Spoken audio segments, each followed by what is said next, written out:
आज म पृथ्वी राजमार्गको सडक खण्ड मुगलिङ पोखरा अन्तर्गतको म्याग्दे गाउँपालिकाको तुरतुरे मौरी बजारदेखि दमौली हुँदै मुगलिङसम्मको अहिलेको सडकको अवस्था तपाईहरूलाई देखाउनेछु। दृश्यमा तपाईहरूले देखिराख्नु भएको छ डाँडालाई काट्ने काम भइराखेको छ हैन।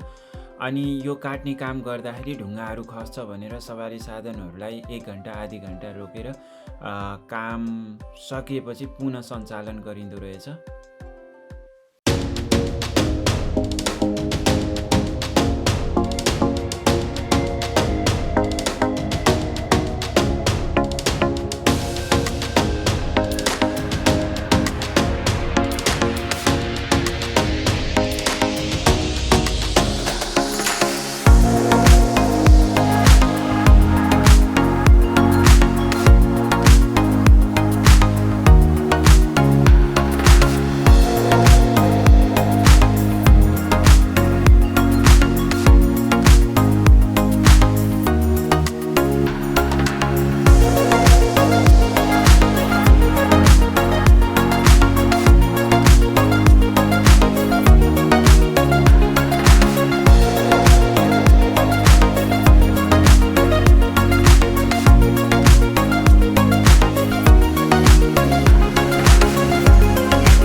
अहिले हामी तनहुँको थर्पुमा आइपुगेका छौँ।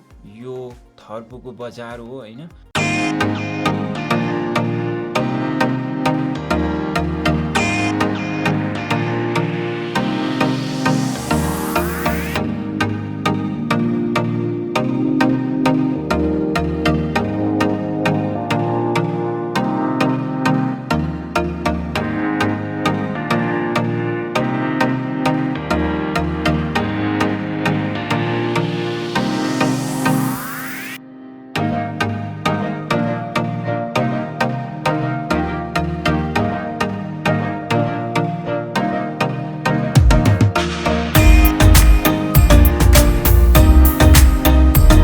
तपाईहरूले देखिराख्नु भएको छ अगाडि हैन। यो मुगलिङ पोखरा सडक खण्डको अवस्था हो हैन। यस्तो दयनीय अवस्था छ।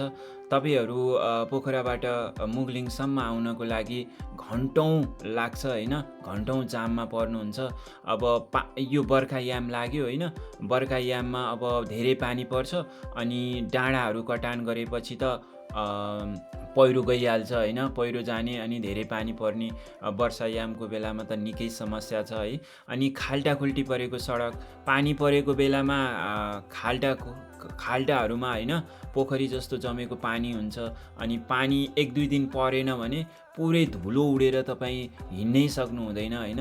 यहाँ सवारी साधन नै चलाउन सकिँदो रहेनछ है। एकदमै धुलोले आँखै नदेखिने। अब तपाईहरू मोटर बाइकमा सवारी चलाउँदै हुनुहुन्छ, पोखरा आउँदै हुनुहुन्छ, पोखराबाट जाँदै हुनुहुन्छ भने पनि सडकको अवस्था एकदमै नाजुक छ र तपाईहरूले विचार गर्नु होला हैन। अब सडक मैले तपाईहरूलाई सडकको कस्तो अवस्था छ भनेर देखाइसकेको छु। अझ पानी परेको दिन त तपाईहरू राम्रो बाइकहरू चलाउन सक्नुहुन्न, सवारी साधन चलाउन सक्नुहुन्न भने एकदमै गाह्रो छ। चिप्लो हुन्छ हैन। एकदमै चिप्लो बाटो छ।